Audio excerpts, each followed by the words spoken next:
Namo tassa bhagavato arahato sama sambuddhassa. Namo tassa bhagavato arahato sama sambuddhassa. Namo tassa bhagavato arahato sama sambuddhassa. Ewamidang digamadanang sangsaritang sandhavitang mamancewa tumhakanca. Demikianlah telah begitu lama saya dan kalian mengembara dan berkelana.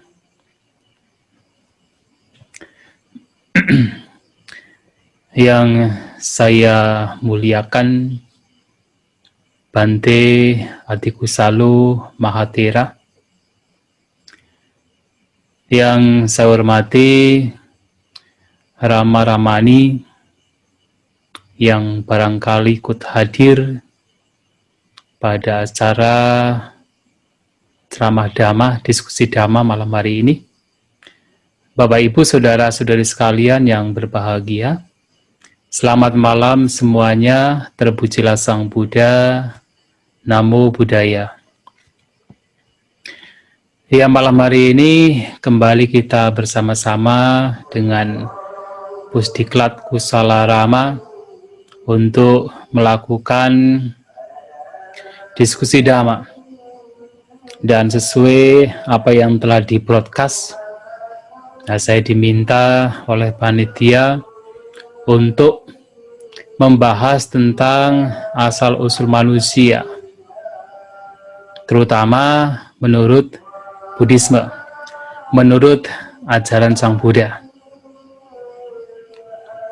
Ya, sebenarnya topik seperti ini sudah sering dibahas, tetapi ya kita akan diingatkan kembali berkaitan dengan asal-usul manusia menurut agama Buddha, tetapi dengan cara pandang yang bisa jadi berbeda dari apa yang umumnya disampaikan. Bapak Ibu saudara-saudari sekalian, seperti yang kita ketahui bahwa kehidupan manusia itu memang misteri, menjadi banyak pertanyaan. Mengapa? Karena kita pada umumnya tidak tahu dari mana kita berasal. Dan kita pun juga tidak tahu kemana setelah kita meninggal. Dari mana kita berasal kita tidak tahu. Ya, setahu kita sekarang hidup. Dan kemana kita akan pergi juga kita tidak tahu. Maka dua hal ini menjadi sesuatu yang dipertanyakan oleh hampir setiap manusia. Sebenarnya kita berasal dari apa? Itu yang pertama. Yang kedua, apa yang terjadi, yang akan terjadi setelah kita meninggal, kita tiada. Nah, dua pertanyaan ini sering kita tanyakan. Nah, yang akan kita bahas adalah yang pertama. Sebenarnya kita manusia itu berasal dari mana? Asal-usul manusia itu berasal dari apa? Secara sekilas, ya kita tahu bahwa kita berasal dari orang tua kita. Ya, kalau dalam agama Buddha, kelahiran sebagai manusia ini disebabkan karena tiga hal. Dari apa yang tampak. Yang pertama adalah karena ada faktor seorang ibu sedang subur. Yang kedua, ada percampuran antara pria dan wanita. Ya, percampuran buah antara pria dan wanita. Yang ketiga, karena ada gandaba, atau dengan kata lain ada padisandivinyana, ada kesadaran penghubung. Kalau ketiganya ini bergabung, maka akan muncul kelahiran, yang dalam hal ini adalah kelahiran manusia. Tetapi ada pertanyaan lain, sebenarnya manusia awal itu dari mana? Yaitu dipertanyakan oleh sains maupun oleh agama. Nah, secara sains, secara ilmu pengetahuan umumnya, dipercaya bahwa manusia ini awal-awalnya itu berasal dari Afrika. Nah, kita dikatakan manusia ini memiliki banyak spesies. Ada sekitar 15-20 spesies. Yang kesemuanya itu berasal dari Afrika. Mengapa demikian? Karena selama ini sampai sekarang ini fosil manusia yang ditemukan yang tertua itu berasal dari Afrika. Nah, sehingga umumnya secara sains, secara ilmu pengetahuan, manusia berasal dari Afrika sekitar 6 juta tahun yang lalu. Karena fosil yang tertua ini ditemukan atau katakan berumur sekitar 6 juta tahun yang lalu. Yang itu berasal dari Afrika. Ada sekitar 15-20 spesies. Nah, sekarang yang bertahan cuma satu spesies, yaitu Homo sapiens, kita-kita ini. Jadi ternyata manusia itu juga banyak spesiesnya. Tentu lebih banyak binatang, lebih banyak tumbuhan.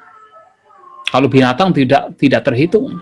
Bahkan dalam satu jenis pun, misalnya burung pun, ada banyak sekali spesies. Serangga banyak sekali spesies. Tetapi manusia yang sampai sekarang ditemukan sekitar 15-20 spesies. Dan yang bertahan itu adalah Homo sapiens, kita-kita ini. Nah, semua manusia yang sekarang ada, itu adalah satu spesies, Homo sapiens.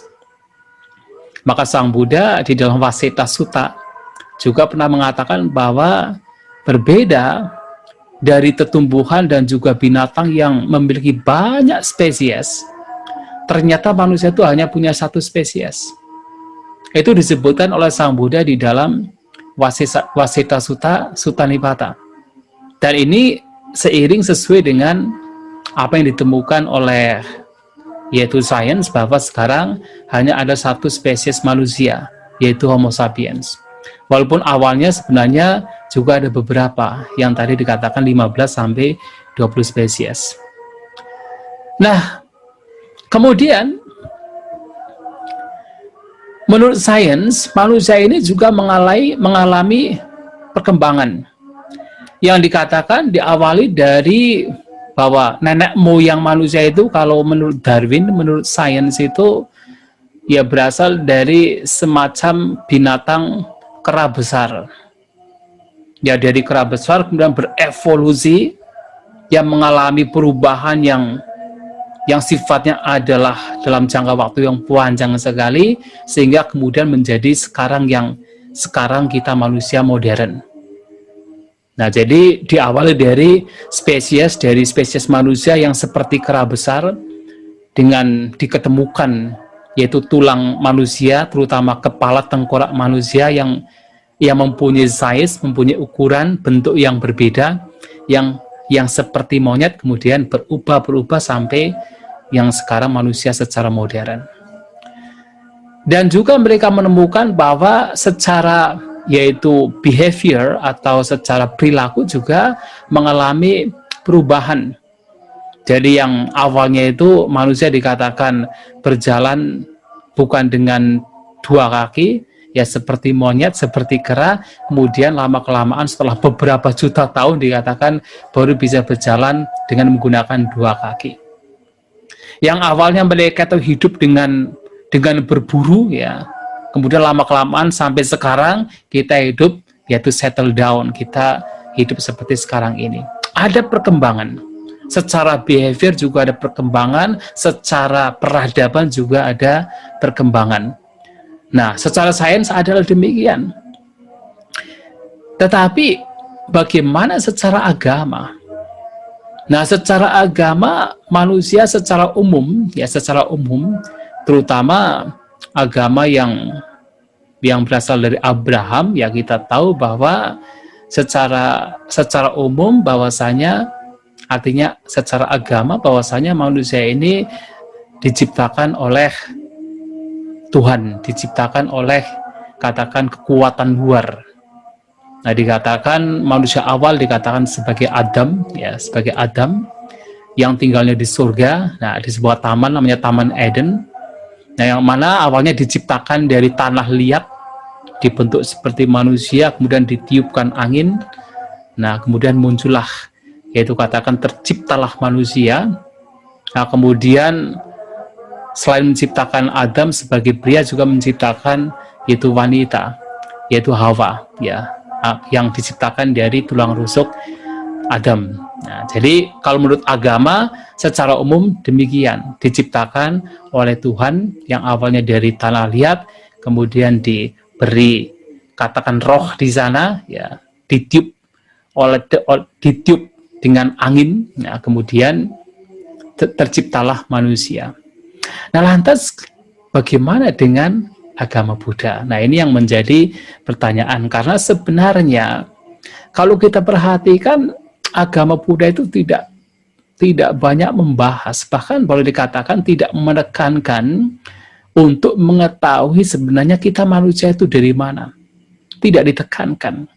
Karena ajaran Sang Buddha itu lebih menekankan pada bagaimana sekarang saat ini kita mengakhiri duka. Yang ditekankan oleh Guru Agung kita Sang Buddha. Bagaimana saat ini sekarang manusia kita terlahir sebagai manusia, kemudian berusaha untuk mengakhiri penderitaan. Tetapi walaupun demikian ada referensi. Ada referensi yang berkaitan dengan bagaimana manusia yang sekarang ini ada.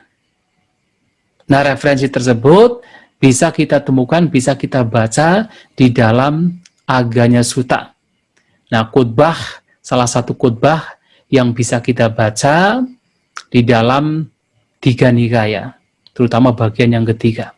Nah, di sana ada sutra namanya Aganya Sutta yang memberikan referensi bagaimana manusia, terutama yang ada di bumi ini, boleh dikatakan tercipta, atau keberadaan manusia itu bisa di-trace back, bisa dijejaki pada kehidupan pada yaitu planet bumi ini. Tetapi sebenarnya dalam Aganya Sutta itu sendiri, tujuan Sang Buddha memberikan penjelasan bagaimana, ya kita bisa mengatakan asal-usul manusia di bumi ini, itu sebenarnya tujuannya bukan untuk memahami asal-usul manusia. Tetapi adalah untuk memahami bagaimana apa yang sekarang dianggap sebagai kasta, nah itu ada asal-usulnya. Tetapi sebelum berbicara tentang kasta yang pada waktu itu berkembang di India, pada zaman Sang Buddha, nah kemudian Sang Buddha menceritakan bagaimana manusia yang ada di bumi ini, di alam manusia ini, awal mulanya berada, nah itu diceritakan oleh Sang Buddha dalam yaitu Aganya Sutta ini. Nah, kalau kita melihat bagaimana manusia ini ada di bumi ini, di alam manusia ini, ada perbedaan dan juga ada kesamaan dengan sains. Kesamaannya adalah seperti halnya sains, manusia ini berevolusi, manusia ini berubah. Itu kesamaannya, baik secara fisik, ya ada perubahan, maupun secara perilaku juga ada perubahan. Tetapi ada perbedaannya. Kalau kita memperhatikan di dalam sains, perubahannya itu malahan kalau kita perhatikan dari yang katakan buruk, ya kita mengatakan buruk dalam artian karena ya mereka tidak mengenal budaya, awalnya tidak mengenal budaya, kemudian cara berpikir mereka juga masih primitif sekali, kemudian lama-kelamaan menjadi modern. Jadi bisa dikatakan dari yang buruk kemudian menjadi baik. Tetapi di dalam Aganya Sutta ada perbedaan di mana kita memperhatikan awal manusia itu sebenarnya lebih baik. Tetapi dengan adanya berbagai macam kotoran batin, ada keserakahan dan sebagainya, maka berbagai macam hal yang buruk itu muncul. Nah, ini perbedaannya. Tetapi secara yaitu evolusi, ada kesamaan, ada perubahan. Baik yaitu peradaban maupun ya perubahan secara perilaku. Ada perubahan yaitu baik di dalam sains maupun di dalam agama Buddha berkaitan dengan manusia. Lantas bagaimana Sang Buddha menceritakan tentang keberadaan manusia di alam manusia ini awal mulanya, yang sekarang terutama, adalah dikatakan bahwa menurut Guru Agung kita Sang Buddha, bahwa alam semesta ini sifatnya adalah mengembang dan mengempis. Mengembang dan mengempis. Nah, kalau dalam bahasa Pali adalah Viwata dan Sangwata. Nah, Viwata itu adalah mengembang. Sangwata adalah mengempis. Viwata, Sangwata. Viwata, Sangwata. Seperti halnya apa? Perut kita, kembung kempis. Seperti nafas kita, kembung kempis. Dan alam semesta dikatakan juga demikian. Mengembang dan mengempis. Nah, dikatakan bahwa ada masa dalam jangka waktu yang sudah lama sekali, ada masa di mana alam semesta ini mengempis. Nah, ketika mengempis, kemudian alam semesta mengembang lagi. Nah, ketika mengembang inilah kemudian terbentuklah yaitu bumi. Nah, ini dijelaskan lebih lanjut di dalam yaitu Visuddhimagga. Bahwasanya alam semesta itu mengembang dan mengempis. Dan ketika alam semesta itu mengempis, nanti lama-kelamaan sebenarnya sudah ada bumi. Tetapi lama-kelamaan, kemudian matahari bertambah dari yang satu, kemudian kedua, 3, 4, 5, 6, pada akhirnya adalah matahari menjadi 7. Nah, ini juga berkaitan dengan salah satu sutta namanya Sata Surya Sutta. Bahwa suatu saat dalam jangka waktu yang sangat-sangat lama, suatu kali matahari bertambah menjadi 7. Nah, ketika matahari menjadi 7 ini, karena alam semesta mengempis, kemudian matahari menjadi 7, kemudian terjadilah yaitu kebakaran dalam artian bumi ini meledak. Yang orang mengatakan dengan istilah kiamat. Nah, ternyata yang meledak itu, kalau kita melihat dari Visuddhimagga, itu tidak hanya satu bumi saja. Tetapi ternyata 100.000 miliar tata surya itu meledak. Nah, ini kalau dalam sains bisa dikatakan dengan yaitu Big Bang. Jadi suatu saat dikatakan alam semesta itu menjadi mengecil, mengempis, kemudian ya dengan tekanan yang maha dahsyat kemudian meledak. Nah, dikatakan ketika alam semesta meledak, itulah kemudian yang dikatakan sebagai mengembang. Yang tadinya mengempis, meledak, kemudian mengembang. Viwata. Nah, dalam proses yang sangat lama, muncullah bumi. Nah, dikatakan jadi alam semesta itu akan ada hujan yang maha besar. Nah, butiran-butiran hujan itulah yang membentuk bumi. Nah, jadi satu butir itu satu bumi. Jadi butirannya maha besar, itu ada bumi. Nah, makanya di dalam Aganya Sutta dikatakan awal mula bumi ini terbentuk, itu semuanya adalah air. Nah, jadi kalau kita berbicara tentang bumi yang bulat, ya sebenarnya dalam agama Buddha juga sama, bumi itu bulat. Nah, bisa ditengarai dengan apa? Dengan awalnya itu ada butiran-butiran air yang itu adalah membentuk bumi. Ya, butiran air yang boleh dikatakan maha besar. Ya, bumi ini yang berbentuk bulat, yang berbentuk bulat, yang awalnya itu adalah semuanya itu adalah air. Kemudian disebutkan bahwa umumnya makhluk-makhluk yang terlahir di alam Abhasara, nah alam Abhasara itu adalah salah satu alam Brahma, yang diperoleh dengan mencapai tingkat jana kedua, mereka meninggal dari sana kemudian terlahir di bumi yang awal-awal terbentuk. Nah, jadi umumnya makhluk-makhluk yang meninggal dari alam abasara, alam Brahma, kemudian meninggal terakhir di alam manusia. Nah, itulah awal mula manusia berasal dari alam Brahma, terutama adalah abasara. Nah, awal-awal manusia ini seperti yang diceritakan di dalam kitab Tipitaka Digha Nikaya, yaitu Aganya Sutta, itu tidak hanya sekedar yaitu satu atau dua. Ya, umumnya mereka-mereka yang meninggal dari abasara ya terlahir di alam manusia. Jadi mereka itu terlahir bukan melalui kandungan, tetapi spontan. Jadi harus diingat bahwa manusia pun juga bisa terlahir secara spontan. Jadi tidak hanya secara kandungan, tetapi ada beberapa kasus di mana manusia terlahir secara spontan. Nah, salah satunya adalah awal-awal manusia ini terbentuk yang berasal dari alam abasara ini, mereka, jadi bukan satu, ya, tetapi mereka meninggal dari sana, lahir di sini secara spontan. Dan awal-awal mereka terlahir sebagai manusia, mereka itu hidupnya melayang-layang.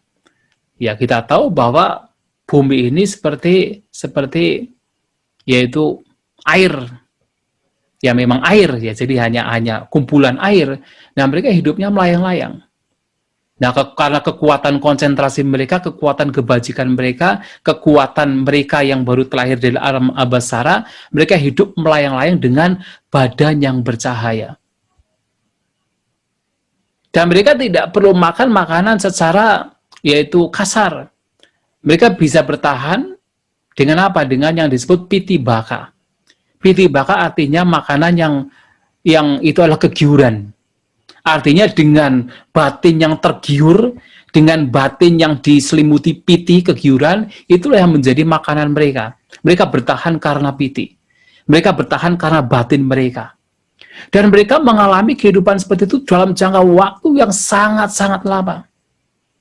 Jadi kalau kita bicara tentang umur manusia, ya salah satu umur yang tidak ada batasannya adalah manusia.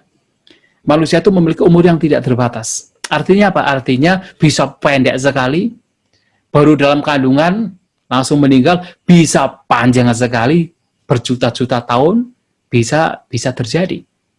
Umur manusia. Nah, mereka hidup begitu dalam jangka waktu yang sangat lama. Nah, dikatakan pada waktu itu belum ada siang malam, belum ada matahari, belum ada bulan, belum ada tahun dan sebagainya, dan mereka juga belum dikenal sebagai wanita dan pria. Karena apa? Badan mereka bercahaya. Dan ada kemungkinan, ada yang mengatakan bahwa kenapa tidak ada siang dan malam, kenapa tidak ada matahari, tidak ada bulan, tidak tampak. Ya belum tampak, karena badan mereka bercahaya. Ya seperti kalau kita misalnya berada di tempat malam-malam, ya kita berada di tempat yang bercahaya, kita tidak bisa melihat bintang. Nah, karena mereka itu hidupnya bercahaya, badan mereka bercahaya, maka ada yang mengatakan kemungkinan itulah yang membuat bulan, matahari, bintang tidak tampak, tidak kelihatan. Bukan berarti tidak ada, tapi memang tidak tampak, tidak kelihatan. Nah, tetapi setelah sekian lama, ada beberapa makhluk manusia ini mencoba untuk mencicipi bumi. Nah, dikatakan bumi pada waktu itu seperti air susu yang setelah beberapa lama didiamkan. Jadi kalau kita membuat minuman dari air susu setelah beberapa lama didiamkan, apa yang terjadi? Permukaan dari air susu itu seperti ada selaputnya. Nah, disitulah dikatakan demikian. Kemudian ada beberapa orang, manusia yang awalnya hidup bercahaya, kemudian mencoba mencicipi. Nah, dicicipi. Kemudian dirasakan di lidah mereka, oh enak. Rasanya manis, rasanya enak sekali. Nah, kemudian yang lain-lain juga ikut. Ya, karena keserakahan yang lain-lain juga ikut. Nah, begitu mereka sudah mulai mencicipi makanan yang ada di bumi, Nah, disebutkan dalam kitab yang sama, dalam sutta yang sama. Nah, kemudian cahaya mereka hilang. Nah, cahaya mereka mulai hilang. Nah, jadi badan mereka sudah mulai lebih kasar, tapi belum kasar sekali. Ada evolusi juga. Badan mereka itu sudah mulai kasar. Nah, karena perbedaan sudah mulai tampak, maka mereka sudah bisa menengarai ada yang cantik, ada yang kurang cantik, ada yang elok, ada yang kurang elok. Begitu melihat perbedaan demikian, wah, yang merasa dirinya lebih tampan, lebih cantik, lebih indah, kemudian merendahkan yang kelihatan tidak lebih indah. Kesombongan muncul, kebencian terhadap yang tidak indah muncul.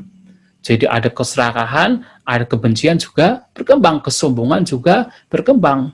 Mengapa demikian? Karena moha delusi, karena ketidaktahuan, maka loba dosa moha sudah mulai berkembang.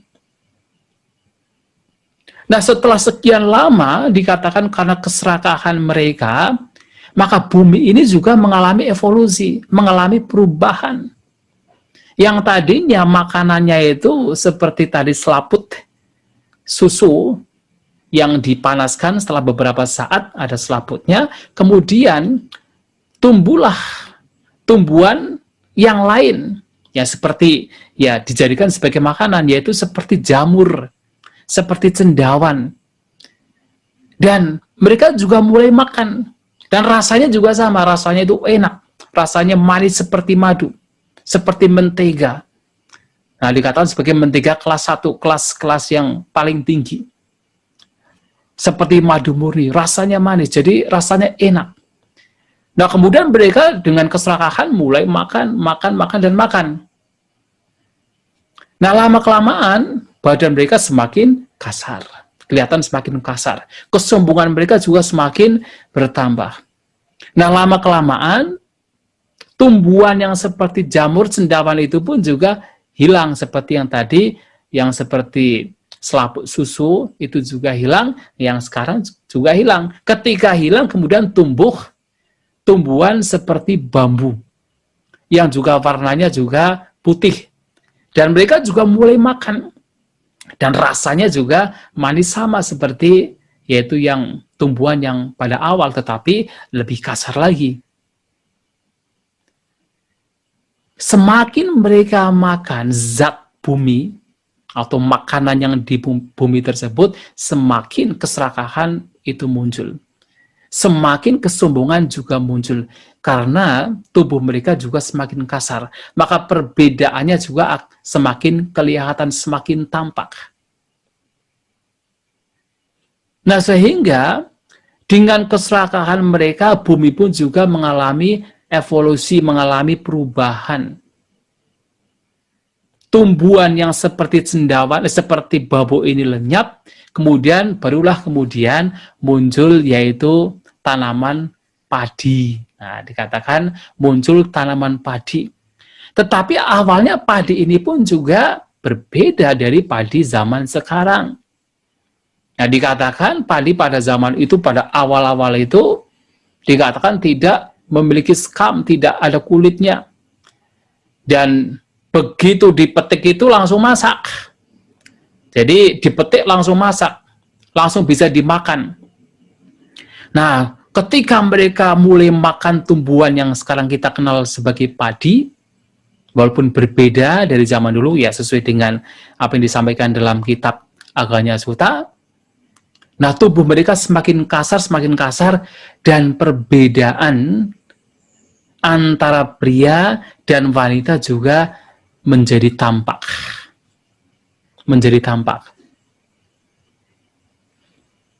Nah, ketika perbedaan wanita dan pria itu tampak, kemudian muncullah nafsu, muncullah ketertarikan, yang merasa dirinya wanita tertarik dengan pria karena berbeda, yang merasa dirinya pria tertarik dengan wanita karena tampak berbeda, muncullah ketertarikan. Nah, ketika muncul ketertarikan, maka disitulah dikatakan mulailah mereka melakukan yaitu ya hubungan intim.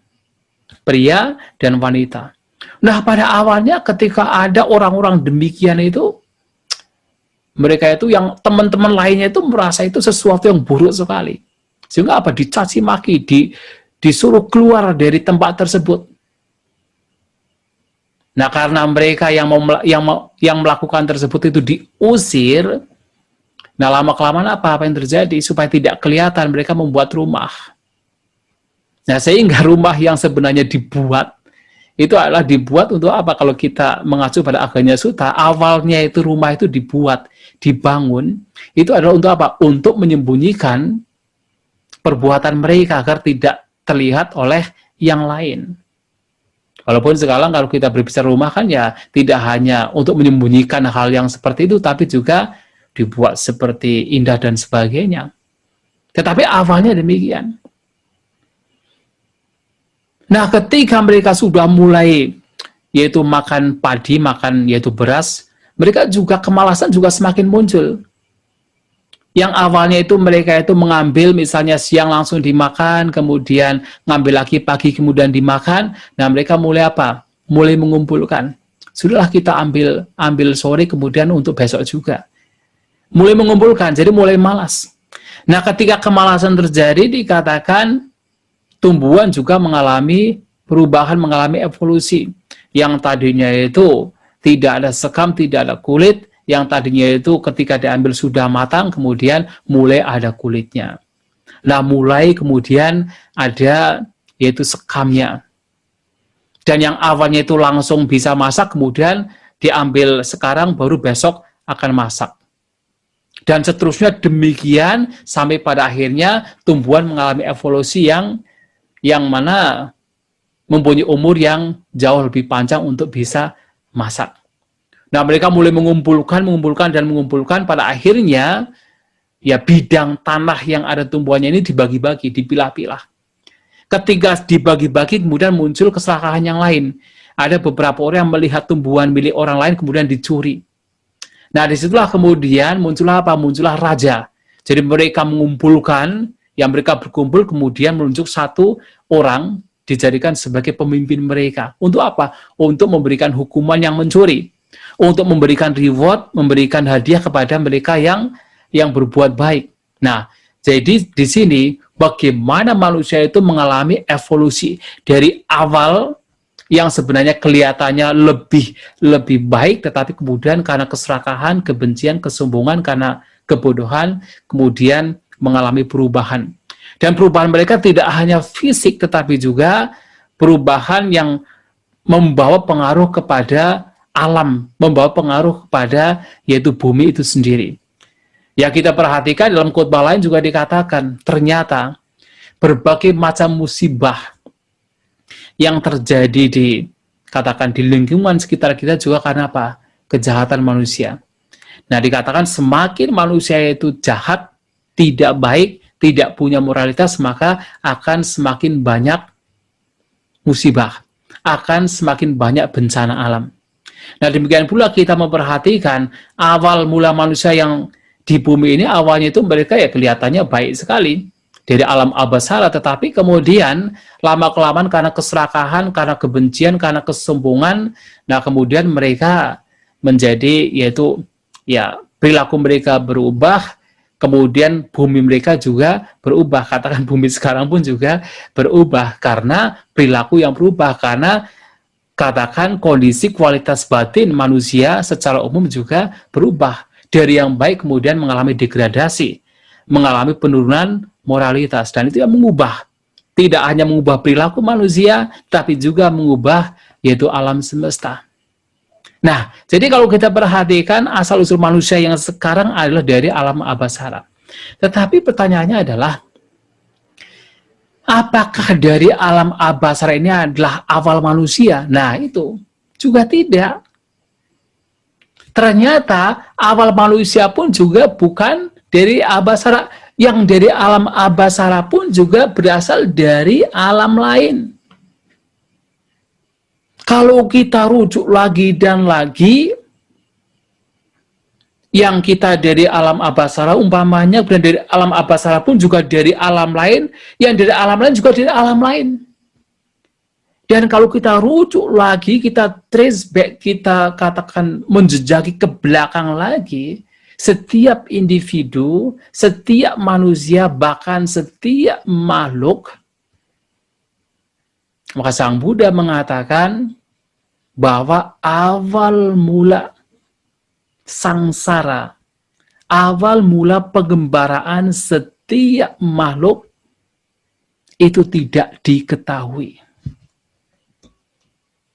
Memang sepertinya awal mula manusia yang di bumi sekarang itu dari alam abhasara menurut agama Buddha, dari alam abhasara. Tetapi yang makhluk-makhluk dari alam abhasara pun juga berasal dari alam lain dan akan terus demikian. Nah, kita masing-masing individu, masing-masing makhluk, masing-masing manusia itu juga telah mengalami kelahiran yang begitu banyak, lahir mati yang begitu banyak, bahkan uncountable, bahkan tidak bisa dihitung. Maka Sang Buddha mengatakan dalam salah satu khutbah, ya, dalam satu khutbah, yaitu di dalam, terutama di dalam Samyutta Nikaya, Anamataga Samyutta, ya, dalam salah satu yaitu bagian dari Samyutta Nikaya, Anamataga Samyutta. Nah, Sang Buddha mengatakan begini, ini saya baca dalam bahasa Pali, ya. Anamata goyang bikawe sangsaro, wahai para biku, pengembaraan, di sini yang dimaksud adalah pengembaraan dari makhluk, itu tidak diketahui awalnya, ya. Jadi pengembaraan makhluk itu tidak diketahui awalnya. Nah, sangsara itu adalah pengembaraan. Puba kotina panyayati avija niwaranang satanang tanah sangyojanang sandavitang sangsaritang. Titik awal bagaimana makhluk-makhluk yang dirintangi atau ditutup oleh avija niwaranang, dan juga diikat oleh tanha sangyojanang, itu tidak diketahui karena sudah mengembara, sudah berkelana begitu lama. Dalam pengelanaan yang begitu lama, makhluk-makhluk ini awal mulanya itu tidak diketahui. Nah, bagaimana Sang Buddha mengatakan demikian? Ada berbagai macam perumpamaan. Seperti misalnya dalam khutbah yang tadi saya sebutkan, Anamataga Samyutta, ada satu khutbah yang namanya Tinakkhata Sutta. Khutbah tentang tina. Tina itu artinya rumput, kata itu artinya cabang. Ya, jadi dikatakan begini, Sang Buddha mengatakan, kalau seandainya semua rumput, semua ranting, semua cabang yang ada di seluruh Jambudipa, yang ada di seluruh India dikumpulkan menjadi satu, kemudian dihitung satu persatu, ini ibuku, ini nenekku, ini ibu nenekku, dan seterusnya, bisakah kita bisa menyelesaikannya? Tidak bisa. Sementara kita belum habis menghitung, ada beberapa yang sudah hancur. Dan ada beberapa yang sudah tumbuh. Kita tidak bisa menyelesaikannya. Kenapa? Nah, ini untuk mengetahui bahwa kehidupan kita sebagai manusia, sebagai makhluk di alam pengembaraan ini itu sudah begitu lama. Tidak bisa dihitung. Dan juga perumpamaan lain. Kalau misalnya bumi ini kemudian diambil per kepal, jadi di India itu ada buah namanya buah jujube. Nah, buah jujube itu ya kalau kita boleh mengatakan misalnya buah apel gitu. Bumi ini kemudian diambil, dibuat bulatan-bulatan menjadi banyak apel. yang terbuat dari bumi ini. Kemudian kita hitung satu persatu. Wah, ini ibuku, ini nenekku, ini ibu nenekku, ini nenek dari nenekku, misalnya begitu. Terus begitu. Apakah bisa selesai? Sulit untuk menyelesaikan. Mengapa? Ya karena terlalu banyak. Tidak bisa dihitung. Nah, kehidupan kita itu seperti itu. Tidak bisa dihitung, uncountable. Bahkan perumpamaan lain juga diberikan. Sang Buddha bertanya kepada para bhante, kepada para siswa beliau. Seandainya ada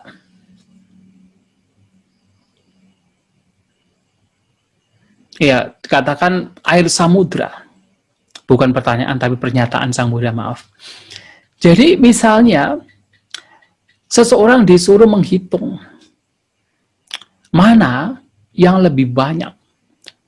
Air yang ada di 4 samudra dengan air mata dari seseorang, dari kita masing-masing kita, yang keluar ketika misalnya ibu kita meninggal. Nah, dikatakan mana yang lebih banyak. Ternyata lebih banyak air mata kita. Ya, coba bayangkan. Kalau kita menangis dalam satu kehidupan, kira-kira ada berapa air mata? Ada 1 dayung, 1 ember, 1 gentong. Kalau kita kumpulkan, kita tidak tahu. Bahkan kita mungkin jarang menangis. Ataupun kalau kita menangis pun juga hanya beberapa air mata saja. Nah, ternyata air mata kalau kita mau mengumpulkan selama pengembaraan dalam kehidupan kita dikumpulkan, itu melebihi air yang ada di 4 samudra. Sehingga apakah kita bisa menghitung? Sulit untuk menghitung. Bahkan pernah juga dikatakan, kalau kita mau menghitung darah yang keluar ketika kita itu terlahir sebagai seekor sapi dan disembelih, maka darah kita itu sudah melebihi air yang ada di 4 samudra. Itu baru ketika terlahir sebagai seekor sapi, belum lagi kalau seekor kambing dan seterusnya. Melebihi air yang ada di 4 samudra, sudah begitu banyak. Kehidupan kita itu sudah uncountable. Menurut ajaran Sang Buddha, sudah uncountable. Sudah tidak terhitung banyaknya. Lantas bagaimana kita bisa mengetahui awal mula makhluk ini terlahir, awal mula makhluk ini mengembara berkelana, digelapkan oleh awija, diikat oleh tanha? Sulit. Dan itu bukan menjadi poin yang diajarkan Sang Buddha. Nah, sehingga juga ada perumpamaan lain untuk mengetahui bagaimana sebuah kesia-siaan untuk memahami, mengetahui awal mula setiap makhluk. Nah, kita tahu bahwa kehidupan kita itu, bahkan kalau kita itu hidup di alam-alam seperti alam Brahma, itu sampai berkalpa-kalpa. Sampai ribuan, puluhan ribu kalpa. Dan apakah kita pernah terlahir di sana? Sang Buddha mengatakan setiap makhluk pernah terlahir di alam-alam ini. Ya, kecuali alam Sudawasa. Kalau alam Sudawasa itu ya hanya mereka yang mencapai kesucian anagami. Tapi alam-alam lain, baik alam yang paling rendah sampai alam yang paling tinggi, setiap makhluk pernah mengalami. Nah, terkadang terlahir di alam Brahma, yang di sana hidup sampai berkalpa-kalpa, puluhan, ratusan, bahkan ribuan kalpa. Padahal 1 kalpa saja, itu sulit sekali untuk bisa menghitung jangka waktunya.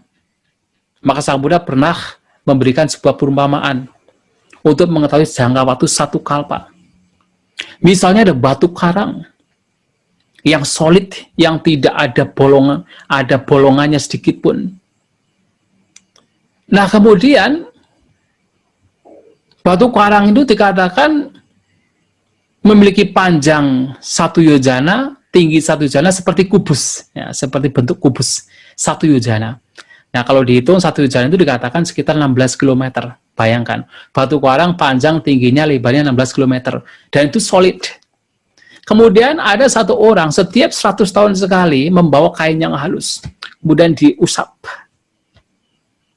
dengan kain halus tersebut. Kalau dengan cara demikian, setiap 100 tahun sekali membawa kain yang halus dan diusapkan, dan ternyata kain halus, batu karang tersebut hancur atau lenyap, tidak tersisa. Bahkan dikatakan jangka waktu 1 tahun, jangka waktu 1 kalpa pun itu jauh lebih panjang lagi. Nah, kita bisa membayangkan 1 kalpa saja sudah panjang sekali. Dan kita pernah, nah kalau Sang Buddha mengatakan, dikatakan setiap makhluk itu pernah terkadang terlahir di alam rendah, terkadang terlahir di alam yang tinggi. Jadi seperti dikatakan ketika seseorang itu melempar sebatang kayu. Kadang-kadang yang jatuh adalah ujungnya, kadang-kadang yang jatuh adalah pangkalnya. Nah, demikian terkadang kita makhluk-makhluk terlahir di alam rendah, terkadang terlahir di alam lebih baik, terkadang bahkan terlahir di alam yang boleh dikatakan alam arupa Brahma. Terus demikian. Nah, sehingga memahami, mengetahui bahwasanya untuk melihat asal-usul kita, bahkan tidak mengatakan asal-usul manusia, untuk melihat asal-usul makhluk itu dikatakan awal, titik awalnya itu tidak diketahui karena sudah begitu panjang, maka justru ajaran Sang Buddha itu mengajarkan kita untuk sebenarnya tidak usah berpikir dari mana kita datang, dari mana asal-usul kita. Tetapi justru Sang Buddha mengajarkan kita bagaimana sekarang kita mengakhiri duka penderitaan. Sang Buddha memberitahukan kepada kita sebuah fakta yang mana kita itu, kehidupan kita sudah uncountable, sudah tidak bisa dihitung. Untuk apa? Supaya kita memunculkan apa? Nibbida. Memunculkan semacam kemuakan, ketidaktertarikan. Memunculkan supaya tidak memunculkan nafsu ragawi terhadap dunia. Supaya kita tidak melekat, supaya kita segera mengakhiri duka penderitaan. Maka yang menjadi poin ajaran Sang Buddha adalah bagaimana sekarang saat ini kita diajak untuk mengakhiri duka. Melihat, katakan awal, mencoba untuk mengetahui awal mula kehidupan kita, manusia, makhluk itu sebuah kesia-siaan. Tetapi bagaimana sekarang kita berusaha mengakhiri duka. Oleh sebab itu, Sang Buddha mengatakan di beberapa khotbah beliau, Sacanang bikawe, catunang bikawe sacanang, ananu Buddha apati veda, ewa medang diga madanang sangsaritang sandavitang, mamancewa tumhakanca. Wahai para biku, karena tidak memahami, tidak menembus 4 kebenaran mulia, atau katakan tidak menembus, tidak memahami 4 kebenaran, ya tentu di sini adalah 4 kebenaran mulia. Demikianlah saya dan kalian telah begitu lama, 3 madanang, telah begitu lama berkelana dan mengembara. Nah, di sini Sang Buddha memberikan pemahaman kepada kita. Kita telah sangat lama mengembara dan berkelana di alam tumimba lahir. Dan dalam pengembaraan yang ini kita tuh mengalami banyak duka, mengalami banyak penderitaan. Mengapa bisa demikian? Karena kita tidak memahami 4 kebenaran mulia. Maka di sini Sang Buddha mengajak kita, memotivasi kita adalah bagaimana kita ini jadi alih-alih mencari tahu kapan awal mula kita itu ada, tetapi mengajak kita untuk mengakhiri penderitaan yang muncul karena pengembaraan di alam tumimba lahir. Ya, Sang Buddha masih mengajarkan pada para siswa beliau untuk memiliki misalnya pemahaman Bubbe Niwa Sanusatinyana, mengetahui kehidupan-kehidupan yang lampau. Tujuannya adalah satu, tujuannya adalah supaya memunculkan apa? Memunculkan nibbida, memunculkan yaitu kemuakan, karena melihat, memahami bahwasanya kehidupan itu banyak duka, kehidupan itu banyak penderitaan. Maka yang menjadi poin adalah bagaimana sekarang kita mencoba untuk mengakhiri duka, mengakhiri penderitaan yang muncul, yang terus timbul, yang terus kita hadapi selama berada di alam tumimba lahir. Dan dengan apa? Dengan memahami 4 kebenaran mulia. Karena yang membuat kita terus mengalami tumimba lahir, mengalami duka, penderitaan, berkelana, mengembara di alam tumimba lahir yang begitu lama, itu karena tidak memahami 4 kebenaran mulia. Nah, sehingga yang menjadi poin penting adalah bagaimana umat Buddha yang memeluk ajaran Sang Buddha mencoba untuk memahami 4 kebenaran mulia. Yang tentu salah satunya adalah berupaya hidup sesuai dengan jalan mulia berunsur 8. Jalan yang membawa seseorang untuk mengetahui apa itu duka, yang membawa seseorang untuk mengetahui sebab duka dan melenyapkan sebab duka, dan jalan yang membawa seseorang untuk mengakhiri penderitaan, mengakhiri yaitu sebab yang menyebabkan penderitaan. Itu yang menjadi poinnya. Maka dalam beberapa kesempatan bagaimana beliau mengatakan kepada kita semua bahwasanya ketika ditanya pertanyaan-pertanyaan yang sifatnya spekulatif, termasuk adalah apakah alam semesta ini terbatas atau tidak terbatas. Nah, kalau sekarang kan memang sains kan mencoba mencari tahu sebenarnya alam semesta itu terbatas atau tidak terbatas. Wah, ditelusuri terus. Tidak ada ujungnya. Nah, dalam agama Buddha ini pertanyaan spekulatif yang tidak membawa kepada pengetahuan tinggi, tidak membawa kepada pembebasan. Maka ketika ditanya pertanyaan-pertanyaan yang sifatnya spekulatif, maka Sang Buddha mengatakan, saya tidak membahas hal tersebut. Tetapi yang saya ajarkan tidak lain adalah 4 kebenaran mulia.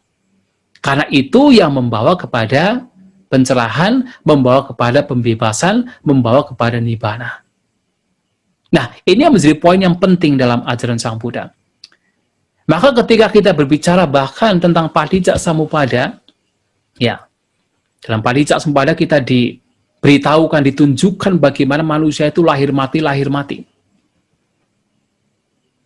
Selama ada faktor-faktor, yaitu yang terdiri dari 12 faktor di sana, maka manusia akan terus mengalami kelahiran, mengalami kematian. Uncountable. Tidak bisa dihitung, terus akan mengalami demikian. Dan tidak diketahui ujungnya, kapan awija muncul awal mulanya. Seperti yang tadi disampaikan oleh Sang Buddha. Tidak diketahui awalnya, kapan awal mula itu awija itu muncul. Tidak diketahui.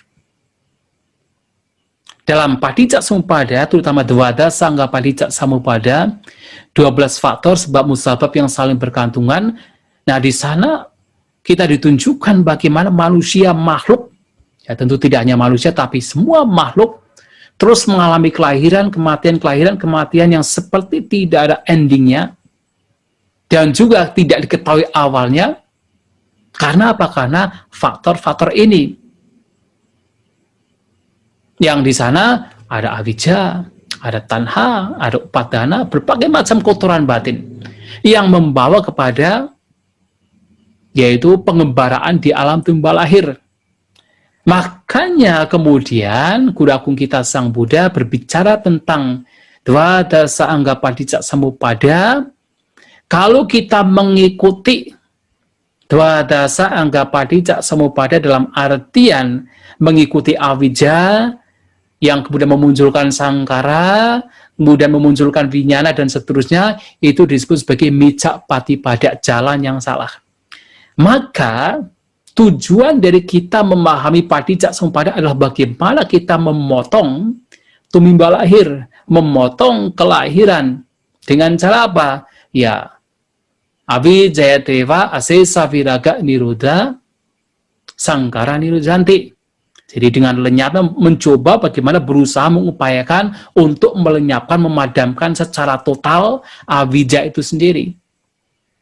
Ketidaktahuan itu sendiri, sehingga apa sangkara dan seterusnya itu terpotong. Nah, itu disebut sama patipada. Maka, sekali lagi bahwa ajaran Sang Buddha ini lebih menekankan, memberikan prioritas kepada bagaimana saat ini, sekarang, kita berusaha untuk melenyapkan duka penderitaan dengan cara tentunya melenyapkan sebab mengapa kita menderita dengan kita memperhatikan jalan mulia berunsur 8. Nah, sehingga Bapak Ibu Saudara-saudara sekalian tentang pertanyaan asal-usul manusia, ya kalau kita berbicara manusia yang sekarang, ya dikatakan sesuai dengan Aganya Sutta, ya tentu kita tidak tahu karena ini yang tercatat dalam teks Aganya Sutta bahwa manusia ini ya awalnya dari alam abasara, tetapi tentu dari alam abasara pun juga dari alam-alam lain juga. Nah, kemudian kita masing-masing manusia ini pun juga ya secara kasat mata kita ya terbentuk karena apa? Ada Gandhaba, ada ibu yang sedang subur, dan ada katakan tadi percampuran pria dan wanita. Tetapi sebelum itu pun juga kita telah mengembara dalam kehidupan-kehidupan yang lampau, dan oleh Sang Buddha dikatakan anamataga sangsara. Jadi bahwa pengembaraan yang begitu lama ini tidak diketahui awalnya. Nah, sehingga yang paling menjadi penekanan adalah bagaimana sekarang saat ini kita sebagai manusia, sebagai katakan umat Buddha, ya berusaha untuk yang paling penting, yang terpenting adalah berusaha untuk memperhatikan ajaran Sang Buddha, yaitu demi apa? Demi akhir segala bentuk penderitaan. Nah, itu yang menjadi poin yang ingin saya sampaikan pada kesempatan malam hari ini. Terima kasih, dan semoga apa yang saya sampaikan bisa dipahami. Ya, semoga ya kita semua maju di dalam Dhamma. Sampai sata bawantu sukitata, semoga semua makhluk berbahagia. Ya, saya kembalikan kepada moderator. Terima kasih. Ya, terima kasih Bante atas penjelasannya tentang asal-usul manusia pada malam hari ini. Ya, sebelum kita memasuki sesi tanya jawab, saya akan membacakan beberapa pengumuman dari penyelenggara terlebih dahulu. Silakan, co-host.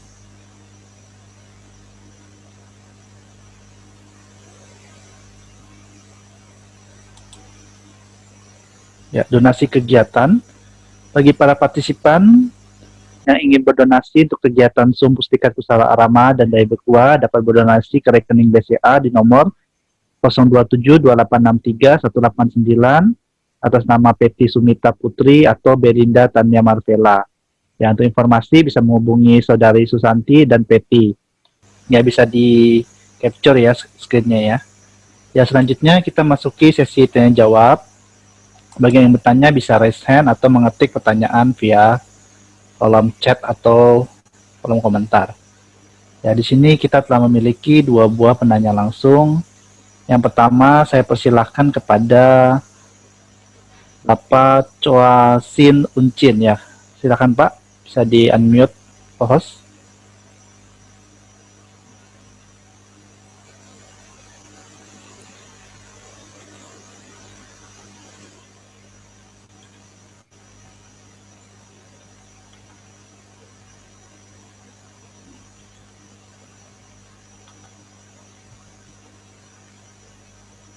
Ya. Bila mungkin belum siap, saya lanjutkan ke Bapak Dita Dhamma terlebih dahulu, silakan.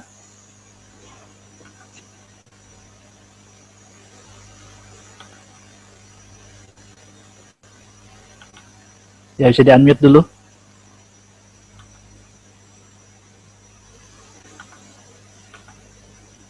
Oh ya. Ya. Sudah ya? Ya, sudah, silakan. Oke, baik. Malam Bante, terima kasih pembabarannya Bante. Ya, selamat malam. Malam Bante. Ini sutta favorit kami sih sebenarnya Bante. Terima kasih sudah dibahas hari ini Bante. Saya mau tanya Bante, di sutta ada di bagian terakhir itu bagian sama yang kelompok khotbah tentang tanpa awal lah, Anama Taga Samyuta ya. Yawang cidang bikawe alam mewa saba sangkaresu nibi ditung alam wira jitung alang imuci tanti. Saba sangkaresu sini merujuknya ke apa ya? Mungkin Bante bisa menjelaskan apakah itu Pancakanda. Terus nibi ditung ini nibida. Apa ada terjemahan di buku-buku dikatakan kemuakan, kejijikan. Kalau pendapat Bante pakai yang mana bagusnya ya? Karena kadang kalau dibahas di luar kejijikan katanya seolah-olah konotasinya selalu negatif begitu. Terus Bante yang wira jitung itu apa ya? Terus sama wimucanti itu wimuti atau bagaimana? Mungkin bisa lebih dijelaskan ya Bante. Karena bahasa Pali. Terus yang pertanyaan kedua, apakah pengaruhnya seorang pemimpin atau raja dalam memimpin alam manusia? Saya pernah membaca di Sutta Tripitaka bahwa seorang pemimpin itu kalau dia moralnya buruk, setelah itu diikuti oleh menterinya, anak buahnya, bahkan masyarakatnya semua lama-lama tuh bahkan dewa pun muak tidak mau lagi mengatur iklim cuaca dan seterusnya. Nah, apakah ini ada hubungannya ya atau memegang satu andil dalam pengaruh perubahan segalanya dalam alam manusia ini Bante, tentang musibah-musibah ini Bante. Terima kasih Bante. Ya. Ya, di sana tentu yang disebut Sabha Sangkaresu itu artinya semua kondisi, semua hal yang berkondisi. Ya, di sini lebih mengacu pada Pancakanda. Karena apa yang disampaikan Sang Buddha yaitu berkaitan dengan Pancakanda. Bahkan di alam semesta ini kan tidak ada yang berada di luar dari Pancakanda. Semua itu ya Pancakanda, 5 gugusan. Ya, gugusan materi di sini, ya materi bisa materi secara internal, tapi juga materi secara eksternal. Jadi apa yang kita lihat, apa yang kita dengar, apa yang kita baui, apa yang kita kecapkan eksternal, itu juga materi, itu juga rupa-rupa kanda. Maka di sini ya alam semesta pun juga bagian dari Pancakanda, terutama adalah yaitu terutama yang bukan hidup itu adalah rupa kanda. Tetapi tentu di sini ya lebih mengacu kepada rupa kanda kita secara internal, walaupun yang eksternal pun juga termasuk di dalamnya.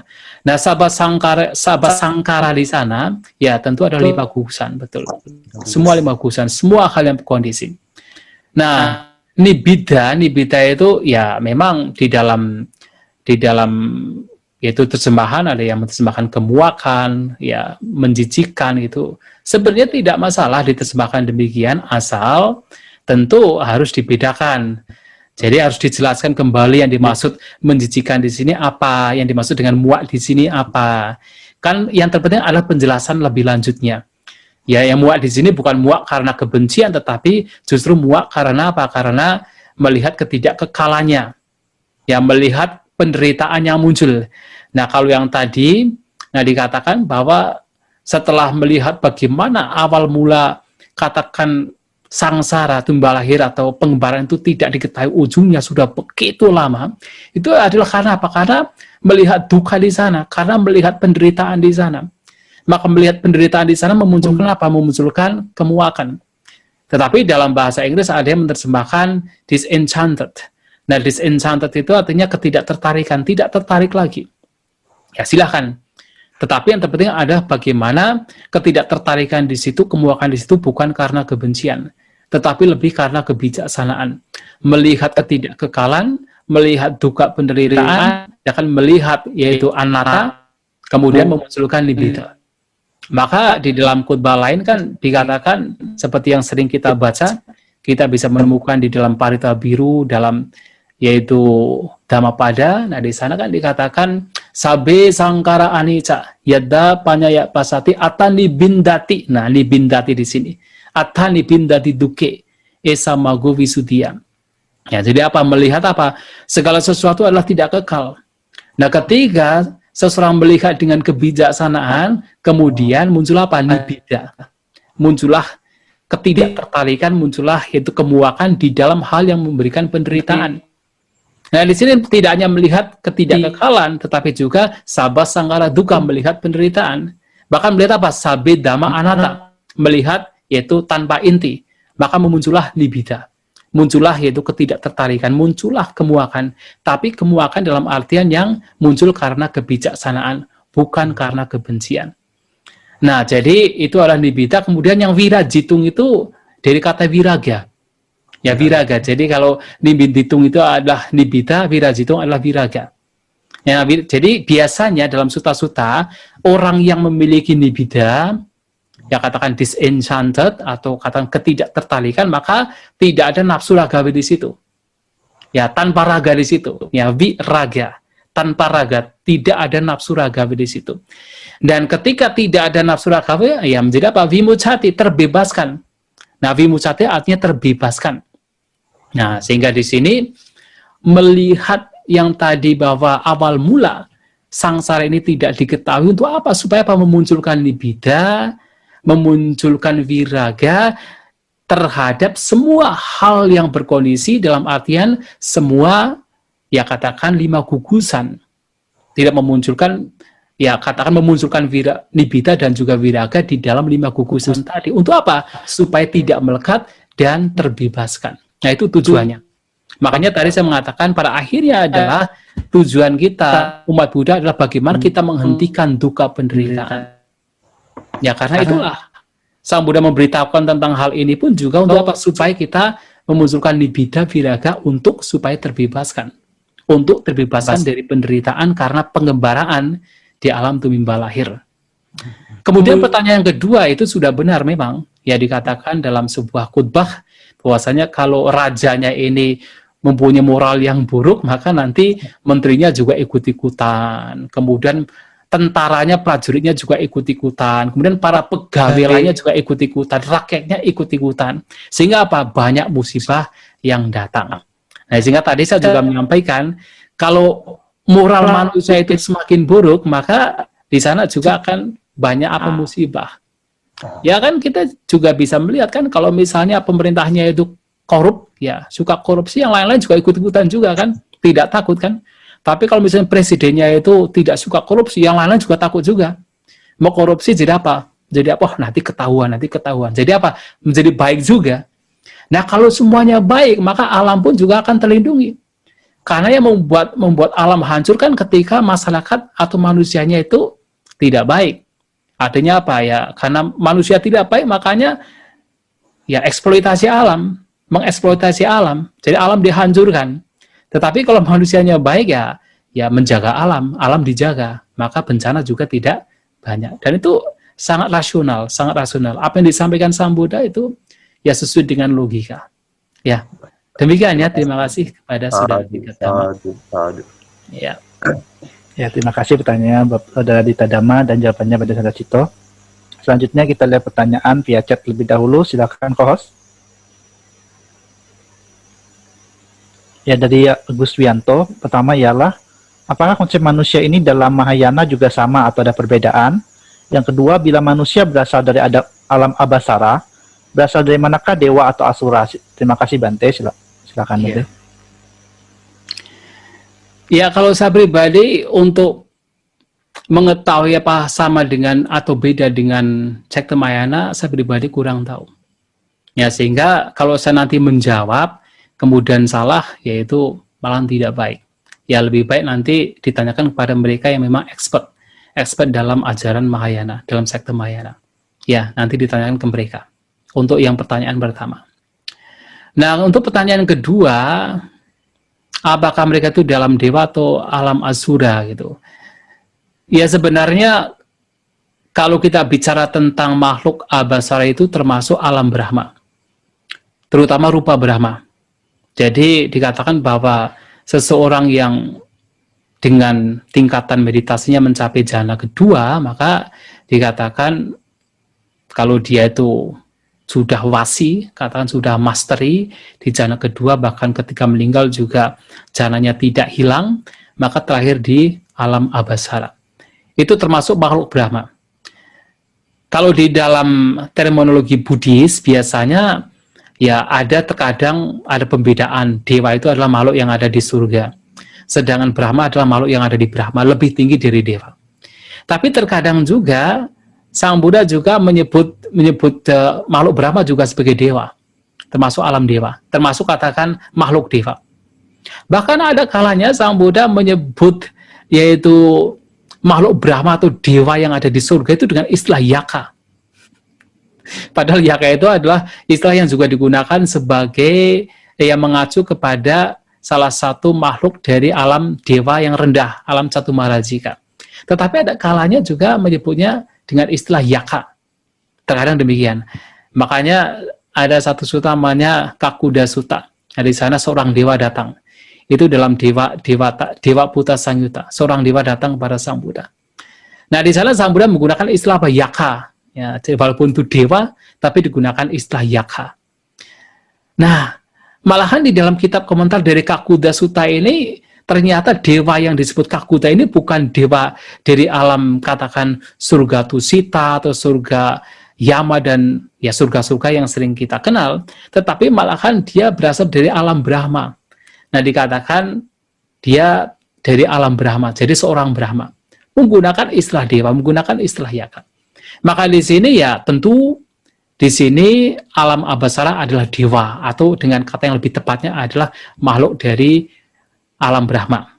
Nah, kemudian apakah berbeda dengan Asura? Biasanya Asura ini mengacu kepada terutama Asura yang dewa, jadi ada dua jenis Asura. Yang kedua itu adalah Asura yang mereka adalah alam tersendiri, alam rendah, alam Asura. Salah satu yang terkenal adalah Kalanjika Asura. Tetapi ada juga Asura yang mengacu kepada dewa. Nah, dewa dikatakan dewa yang jahat, dewa yang suka berperang, yang biasanya memerangi Raja Saka, yang ada di alam Tawatingsa. Nah, mereka makhluk-makhluk dewa yang suka berperang dengan Raja Saka, itu dikatakan sebagai Asura. Nah, Asura itu sendiri berasal dari kata A dan Sura. Sura adalah dewa, nah Sura itu adalah dewa, itu bukan dewa. Nah, dikatakan bukan dewa karena dia dewa, tetapi karena jahat, maka disebut Asura. Nah, di sini yang alam Abhasara ini berbeda dengan Asura, tetapi bisa disebut sebagai dewa, tetapi lebih tepatnya adalah makhluk Brahma. Nah, demikian ya. Semoga bisa dipahami. Terima kasih. Ya, terima kasih Bante atas penjelasannya dan terima kasih pertanyaannya. Selanjutnya kita bacakan kembali pertanyaan via chat. Silakan co-host. Dari saudara Dedi Sen. Dari penjelasan Bante ada perbedaan konsep asal mula manusia dalam Buddhis dan dalam sains. Apakah ini artinya ajaran Buddha tidak sesuai dengan sains? Terima kasih Bante. Iya. Ya tentu. Pertama adalah kita tidak tahu persis awal mula dulunya itu bagaimana. Begini. Kalau dalam sains, mereka itu hanya sampai menemukan fosil yang diperkirakan 6 juta tahun yang lalu. Tetapi siapa tahu, suatu saat akan ditemukan fosil yang jauh lebih tua lagi. Siapa tahu. Nah, untuk sementara kenapa mereka ini berpikir bahwa manusia ini berasal dari Afrika sekitar 6 juta tahun yang lalu, karena memang ditemukan fosil yang memang umurnya 6 juta tahun yang lalu di Afrika. Maka mereka punya kesimpulan demikian. Tetapi kalau suatu saat misalnya sains, ya mereka para ilmuwan menemukan fosil yang jauh lebih tinggi, lebih tua lagi, bisa juga ya hipotesa mereka itu berubah. Nah, demikian. Nah, kemudian dalam ajaran Buddha, katakan dalam agama Buddha, kehidupan dari manusia itu sendiri juga sudah mengalami banyak perubahan. Perubahannya adalah bahwa manusia ini terkadang umurnya panjang, terkadang umurnya pendek. Dan peradaban manusia juga bisa mengalami kemunduran, bisa mengalami kemajuan. Nah, sebagai contoh adalah begini. Sekarang umur manusia pada zaman Sang Buddha dikatakan umur manusia itu 100 tahun, rata-rata. Nah, sebelum itu umur manusia itu sebenarnya ada yang sampai 10.000 tahun, 20.000 tahun, seperti misalnya zaman Buddha Kasapa. Umur manusia itu rata-rata 20.000 tahun. Kemudian ada yang sampai rata-rata umurnya 40.000 tahun, ada yang sampai rata-rata sampai 100.000 tahun, bahkan bisa lebih dari itu. Tetapi suatu saat, dikatakan bahwa manusia itu memiliki moralitas yang semakin mengalami degradasi, mengalami penurunan. Nah, seiring dengan penurunan katakan moral manusia, umur manusia juga mengalami yaitu mulai pendek, pendek, dan pendek. Nah, sehingga suatu saat umur manusia itu hanya 10 tahun. Hanya 10 tahun. Dan pada waktu itu dikatakan banyak terjadi peperangan saling bunuh. Nah, artinya kalau itu terjadi berarti peradaban manusia juga mengalami kemunduran. Peradaban manusia mungkin yang modern, yang banyak boleh dikatakan banyak, yaitu teknologi yang advance, itu bisa juga mengalami kehancuran. Dan ketika itu hancur, bisa juga kemudian manusia memulai sebuah kehidupan yang baru. Mungkin bisa juga ketika hancur kemudian ada yaitu kehidupan baru di mana manusia menjadi lebih primitif, semakin primitif. Bisa juga demikian. Nah, dari primitif kemudian bisa berkembang. Ya karena apa? Karena dalam ajaran Buddha pun juga manusia itu mengalami perubahan. Secara moral juga berubah. Secara peradaban juga mengalami perubahan. Nah, sehingga di sini bisa juga kalau kita mengkorelasikan dengan sains, kita boleh dikatakan mau menyamakan atau katakan tidak membedakan dengan sains, kata mempunyai pandangan yang sama dengan sains, bisa juga memang pada 6 juta tahun yang lalu, memang pada waktu itu peradaban manusia mengalami kemunduran. Tetapi siapa tahu sebelum itu sebenarnya pernah ada masa di mana manusia itu mengalami kemajuan advance. Secara peradaban bisa juga demikian, hanya saja mungkin belum ditemukan. Maka persamaan dengan sains adalah ada perubahan di situ. Ada perubahan dalam artian peradaban manusia pun juga berubah-ubah. Bisa mengalami kemajuan, bisa mengalami kemunduran. Hanya saja yang ditemukan oleh sains sekarang adalah peradaban manusia mengalami kemajuan yang ditemukan sampai sekarang. Tetapi siapa tahu suatu saat ditemukan ada sebuah peradaban yang mungkin lebih tua dari 6 juta tahun yang lalu yang sebenarnya mengalami yang pada waktu itu adalah kemajuan. Siapa tahu. Karena umur bumi ini kalau kita melihat dari ajaran Buddha ini ya memang sudah sangat-sangat tua. Maka peradaban pun juga bisa mengalami berbagai macam perubahan. Hanya saja sains belum melihatnya.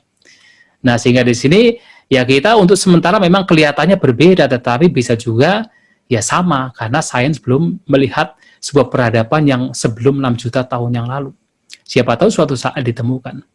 Ya seperti misalnya kalau kita mengacu pada kitab komentar apakah itu benar atau tidak, bahwasanya ketika manusia itu umurnya itu panjang sekali sampai puluhan ribu tahun, itu juga secara fisik, secara jasmania juga manusia mempunyai tubuh yang besar-besar, tinggi besar. Ya, tetapi sekarang kan ya manusia ya rata-rata seperti sekarang, seperti ini. Tetapi dalam kitab ulasan ya dikatakan dulu tubuh manusia ketika umurnya panjang, sangat panjang puluhan ribu tahun, juga tubuhnya juga besar, ukurannya juga tinggi besar. Nah, sekarang apakah ditemukan oleh sains? Memang belum ditemukan. Tetapi apakah bisa juga? Siapa tahu mungkin suatu saat akan ditemukan. Ya demikian ya. Jadi kelihatannya berbeda, tetapi bisa juga ketika sains juga mengalami perubahan, ada perubahan-perubahan baru, kemudian bisa juga seiring sejalan dengan yaitu apa yang disampaikan dalam kitab suci. Ya, demikian ya. Terima kasih atas pertanyaannya. Ya, terima kasih Bante atas penjelasannya dan terima kasih atas pertanyaannya. Selanjutnya kita memiliki pertanyaan langsung yaitu Afuk Chang, silakan.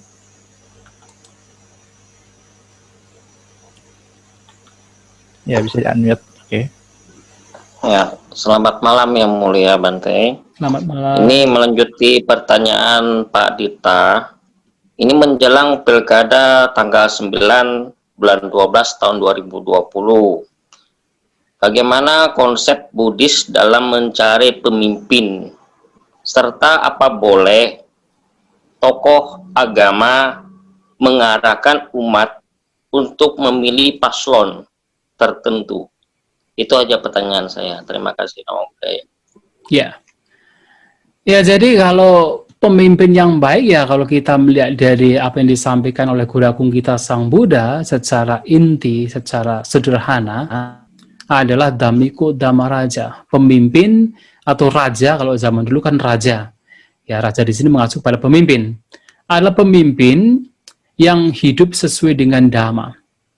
Nah, sesuai dengan dhamma di sini ya salah satunya sebenarnya adalah pemimpin yang menjalankan ya praktek 5 moral, 5 aturan kemoralan, itu salah satunya. Nah, sehingga di sini ya intinya adalah pemimpin yang baik, pemimpin yang menjalankan yang adil, pemimpin yang hidup sesuai dengan dhamma, sesuai dengan kebenaran. Itu secara general, secara umum. Ya, pemimpin yang hendaknya kita pilih. Ya, tentunya itu ya kita bisa melihatlah. Kalau misalnya ada 2-3 pemimpin, mungkin calon, kita bisa meraba-raba kira-kira siapa yang terbaik. Ya, memang kita tidak bisa mengatakan ya harus sempurna, harus perfect, tidak bisa. Ya, karena memang kalau pemimpin yang perfect, yang sempurna, ya katakan sejauh agama Buddha melihat atau sejauh pemimpin berumah tangga itu ya ada atau memungkinkan adalah Raja Cakkawati. Tetapi tentunya ya tidak harus seperti Raja Cakkawati, tetapi paling tidak ya lebih baik dari yang lainnya secara moral. Walaupun tidak perfect, tidak sempurna, lebih baik dari lainnya. Kalau misalnya ada 3 ya, ada 3 atau 2, ya kita bisa meraba-raba kira-kira siapa yang lebih baik. Karena kalau kemudian merasa keduanya tidak baik, kemudian tidak memilih, ya itu juga bahaya juga, karena sebuah negara tanpa pemimpin juga akan lebih kacau lagi. Makanya tetap harus ada memilih. Nah, kemudian mengenai apakah seorang tokoh agama ini boleh memilih atau tidak. Ya, kalau tokoh agama dalam agama lainnya itu jelas itu diperbolehkan. Nah, kalau dalam agama Buddha memang terutama untuk para bhikkhu masih menjadi kontroversi. Apakah boleh atau tidak. Tetapi ada mengatakan seperti kalau di negara Sri Lanka itu diperbolehkan. Hanya saja memang itu ya sebagai seorang bhikkhu tidak boleh, tidak diperkenankan untuk katakan engage ke dalam politik yang praktis. Artinya kita ikut kuar-kuar di media sosial, mendukung ini, mendukung itu, atau kita mencalonkan diri sendiri misalnya. Jangankan mencalonkan seperti anggota DPRD, mencalonkan sebagai ketua RT pun juga tidak boleh kalau seorang bhikkhu. Nah, sehingga di sini kalau sekedar memilih, ya apalagi kalau kita hidup di Indonesia, ya ini kita warga negara Indonesia yang memang hukumnya adalah kita mengikuti hukum negara Indonesia, ya kalau hanya sekedar memilih saja tanpa engage ke dalam politik yang praktis, ya saya kira masih sesuai. Nah, bahkan di Sri Lanka sendiri ya mereka masih melakukan. Tetapi kalau sudah ikut dalam politik yang praktis, ya itu memang tidak sesuai, tidak diperkenankan. Ya, demikian ya. Terima kasih. Ya, terima kasih Bante atas penjelasannya dan terima kasih atas pertanyaannya, Saudara Fukchang. Selanjutnya saya akan bacakan kembali pertanyaan via chat. Silakan co-host. Dari Ibu Seli Gunawati Wadoyo. Selamat malam Bante. Sang Buddha mengatakan akan terjadi 7 matahari yang menyebabkan meledaknya alam semesta ini. Apakah munculnya setiap matahari itu mengikuti suatu periode tertentu atau masing-masing bisa muncul sesaat? Saya pernah mendengar bahwa saat ini sudah ditemukan 3 matahari. Benarkah Bante? Terima kasih. Ya.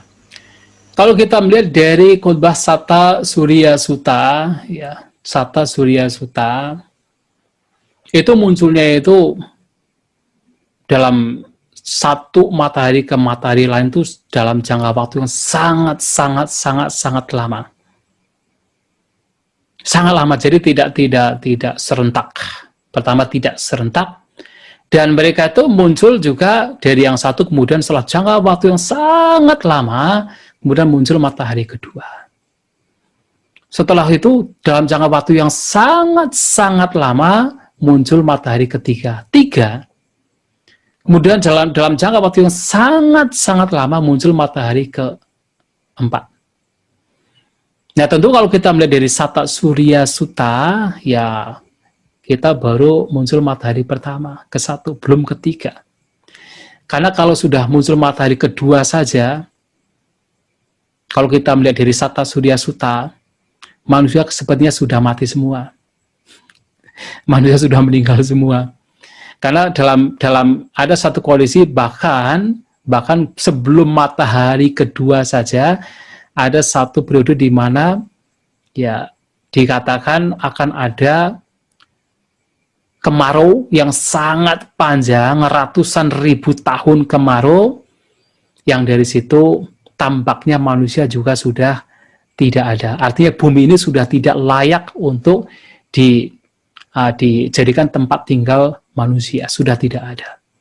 Makanya kalau mengatakan sudah ada 3 matahari, ya itu tidak sesuai dengan apa yang disampaikan, maaf saja ya, apa yang disampaikan oleh Sang Buddha sesuai dengan Satta Surya Sutta. Ya. Demikian ya. Ya, terima kasih Bante atas penjelasannya dan terima kasih pertanyaannya. Selanjutnya saya akan baca kembali pertanyaan via chat. Silakan co-host. Dari Aruta Ang. Selain hiri dan otapa, apakah Sang Buddha mengajarkan rasa menyesal atau bersalah karena berbuat salah? Mohon bimbingannya Bante, terima kasih. Untuk membebaskan diri dari penyesalan ini. Terima kasih. Iya. Ya sebenarnya istilah menyesal ini lebih kepada dengan istilah vipatisara. Vipatisara itu artinya menyesal. Ya tentu menyesal itu sendiri sebenarnya bagian dari kotoran batin. Ya, menyesal itu adalah kotoran batin.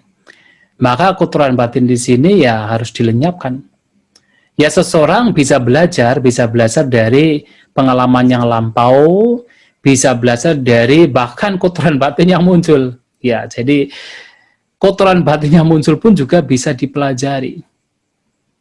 Bagaimana kita mempelajari? Ya kita mempelajari bahwa melihat itu sebagai duka penderitaan.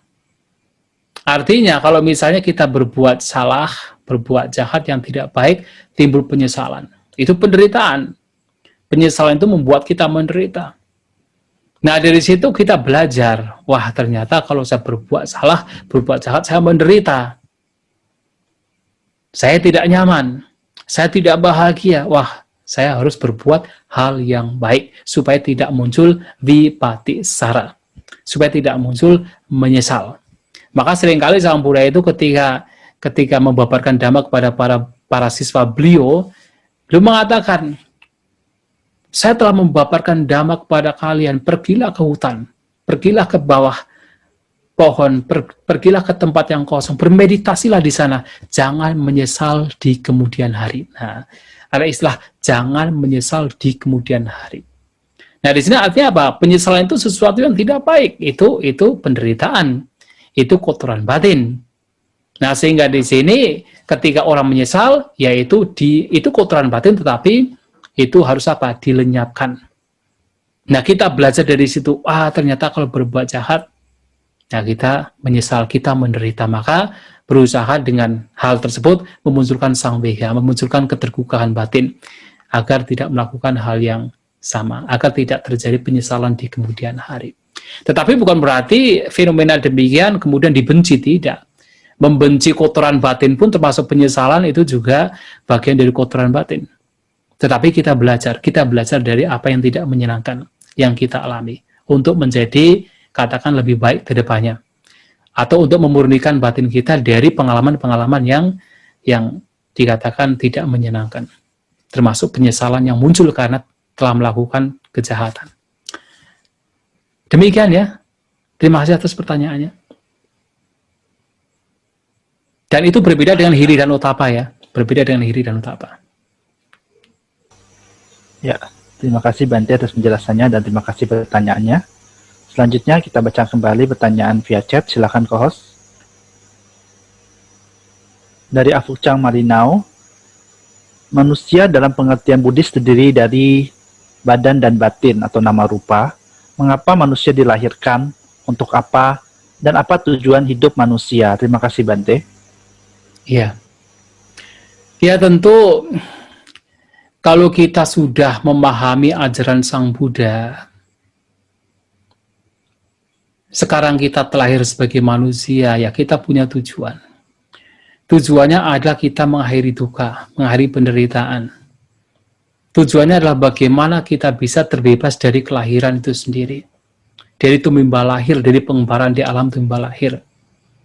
Tentu, banyak manusia mempunyai tujuan yang berbeda-beda, tergantung tingkat, ya tergantung latar belakang mereka, pendidikan mereka, agama mereka, kepercayaan mereka punya tujuan yang bisa berbeda-beda.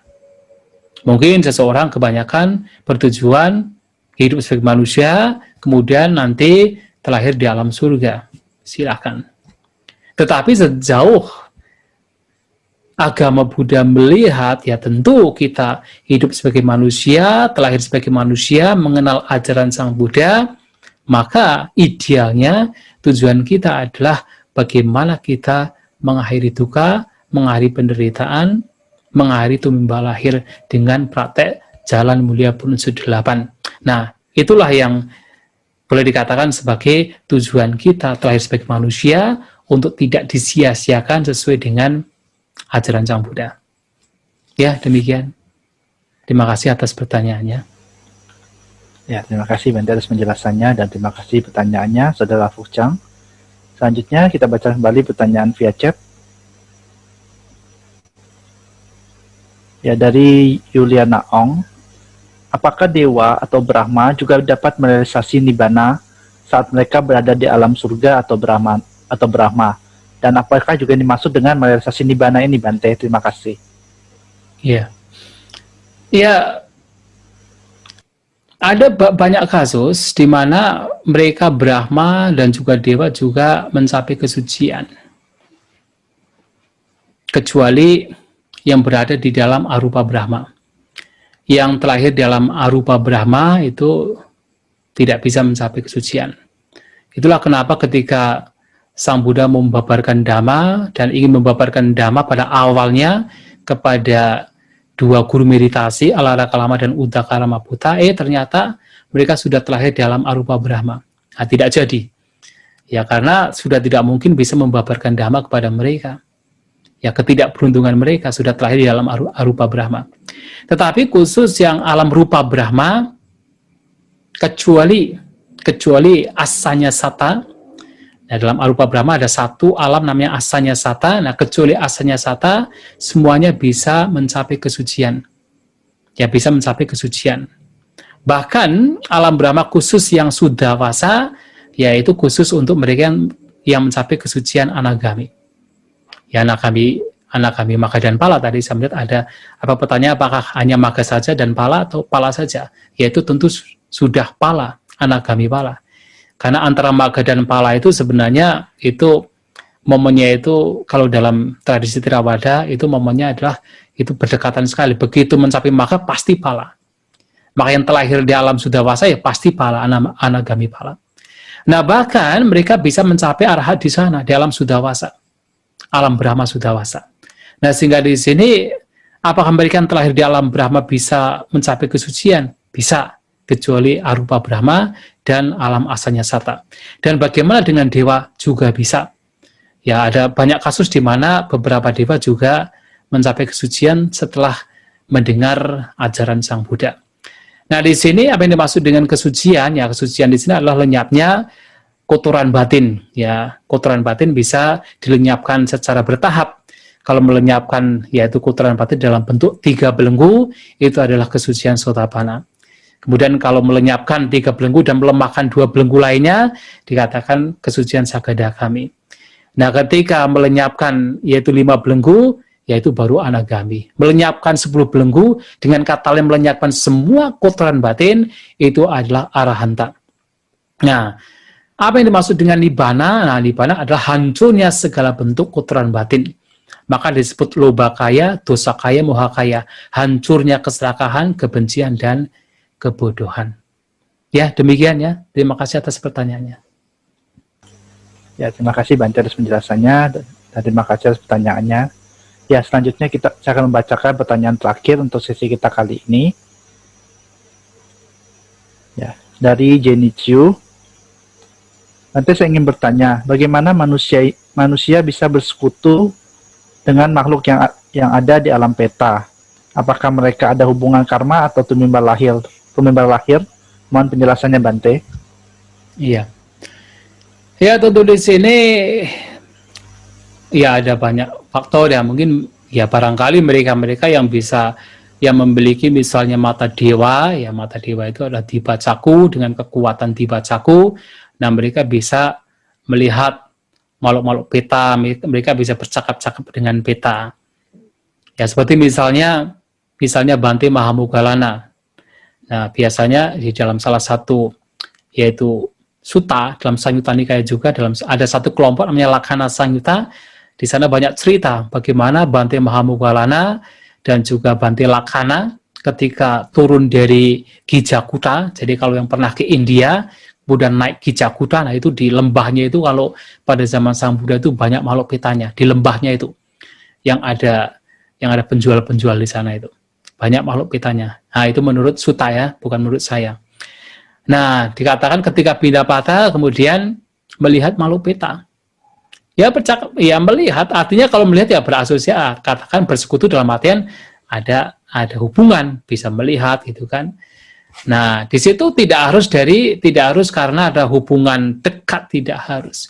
Kalau mereka punya diba caku ya karena bisa melihat ya bisa berhubungan dengan mereka walaupun sebenarnya tidak ada hubungan dekat dengan mereka. Tetapi umumnya ya makhluk peta ini akan bersekutu dengan orang-orang yang punya kedekatan, yang dulu adalah sanak saudara. Ya misalnya kita punya saudara, punya teman, atau punya orang tua, punya kakek, punya nenek, meninggal telah di alam peta ya karena mereka punya kemelekatan dengan kita, kemudian terkadang mungkin menampakkan diri kepada kita. Itu karena apa? Karena hubungan dekat. Nah sehingga di sini biasanya yang bersekutu dengan peta di sini karena ada hubungan dekat.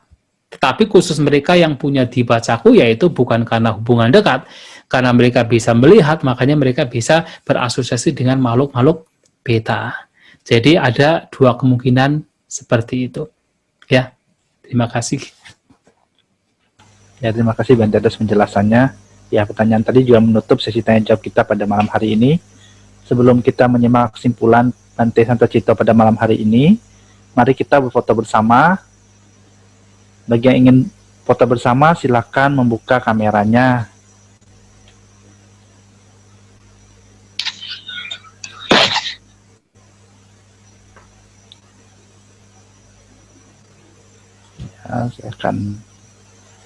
Ya, silakan dipersiapkan. Ya, saya akan mengambil halaman pertama terlebih dahulu. 1, 2, 3. Oke. Saya ulangi lagi. 1, 2, 3. Ya, selanjutnya saya akan lihat halaman berikutnya.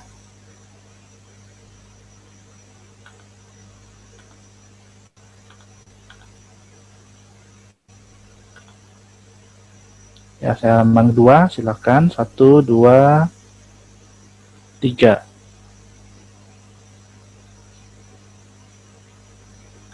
Halaman ketiga. 1, 2, 3. Halaman keempat. 1, 2, 3. Oke. Sekarang mari kita simak kesimpulan dari Bante Santacitto untuk diskusi Dhamma kita pada malam hari ini. Silakan Bante. Ya, baik. Ya, terima kasih kepada Bante Adikusalo Mahathira dan juga Saudara Anton, Bapak Ibu, Saudara-saudara sekalian yang telah memberikan kesempatan bagi saya untuk sharing Dhamma pada malam hari ini. Nah, sekali lagi ketika berbicara tentang asal-usul manusia, menurut ajaran Buddha, tentu kita sebagai manusia, sebagai makhluk, telah mengalami kelahiran, kematian yang tidak bisa dihitung, uncountable. Kita tidak bisa mengetahui titik awal manusia, titik awal makhluk yang digelapkan oleh awija, oleh ketidaktahuan yang diikat atau dibelenggu oleh tanha. Kita tidak tahu. Yang terpenting adalah bagaimana sekarang kita tahu bahwa sekarang saat ini kita semua itu dikuasai oleh duka penderitaan. Sehingga yang terpenting lagi adalah bagaimana saat ini dan sekarang kita berusaha untuk mempraktekkan Dhamma, mempraktekkan jalan mulia pun sedelapan untuk mengakhiri duka, mengakhiri penderitaan. Paling tidak, ya tentunya adalah sedikit demi sedikit kita mempraktikkan Dhamma, mengawali ya kehidupan kita dengan Dhamma agar suatu saat kita bisa mengakhiri duka penderitaan, mengakhiri tumbal lahir yang itu sudah lama sekali terjadi, yang kita tidak tahu awal mulanya. Nah, itulah yang ingin saya sampaikan pada kesempatan malam hari ini. Semoga kita semua berbahagia, semoga kita semua maju dalam Dhamma, Sabbisata Bhavantu Sukhitata, semoga semua makhluk berbahagia. Sadu, sadu, sadu.